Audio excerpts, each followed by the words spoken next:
Good morning, Hillarie. Good morning, Father Travis. Thanks for joining me. And I know everyone watching is wondering where Daryl is. And Daryl is actually working, but this, in fact, is a unique story that's focused on you and what the Lord has spoken to you. And so I'd like to begin by just asking, how long have you been at HopePointe? What have your roles been, and how have you served here?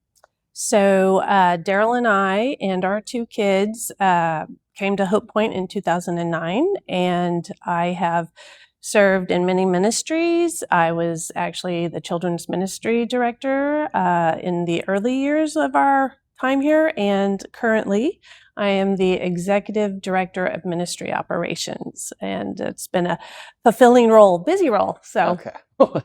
We love having you. You've done such an amazing job, especially on this campaign. Tell us a little bit about what the Lord has done through you as you prayed about your part. So as many of you know, my mom in 2023 was diagnosed with a rare form of cancer and succumbed quickly to it. And many of you were praying for me, praying with me, and were just very supportive during that time. So she passed away. She was not Christian. My siblings and I were not expecting anything because she was in Mexico to, make her money go further in her retirement. And the one asset she owned was a house, and she actually co-owned that with an ex-husband. And after she passed, he decided to sell it, and it went on the market. It took a while for it to sell.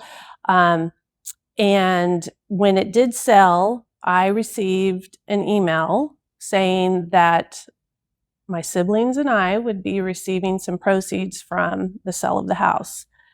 And I thought, oh, well, that's great. I can use money. Who can't use money? And we've got 2 kids going to college in fall, and that can go a long way for their college bills. So I was like pleased. And I knew I'd be giving some to the church. Didn't know how much. I thought, well, 10%, that's a good biblical tithe. But when I started praying on it and thinking about it, there was a little nudge, and it was, you're not going to give 10%, are you?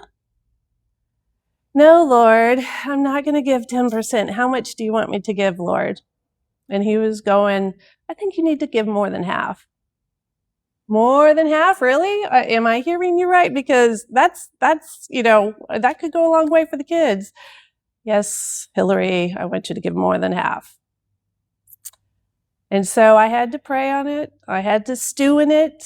I had to, my human nature, I had to wrestle with it. And I did wrestle with it. And once I started praying on it, I realized that was the number. That's what I needed to do. I needed to give more than half. And once I wrestled with it and settled on that amount, I was all in, and I was ready to commit to it.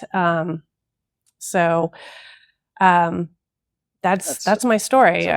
Praise the Lord. And what a testimony to faithfulness of praying and asking God what he wanted to do through you, and to be obedient to that. And I hope everyone's encouraged by this story that we're not all called to give the same gift or even the amount that we're talking about this morning, but to pray and really ask God, what do you want to do through me? That might not be the equal gifts, but we have equal sacrifices. And so, Hillarie, thank you for your faithfulness. And I just look forward to seeing what God does through you and through all of us in this campaign.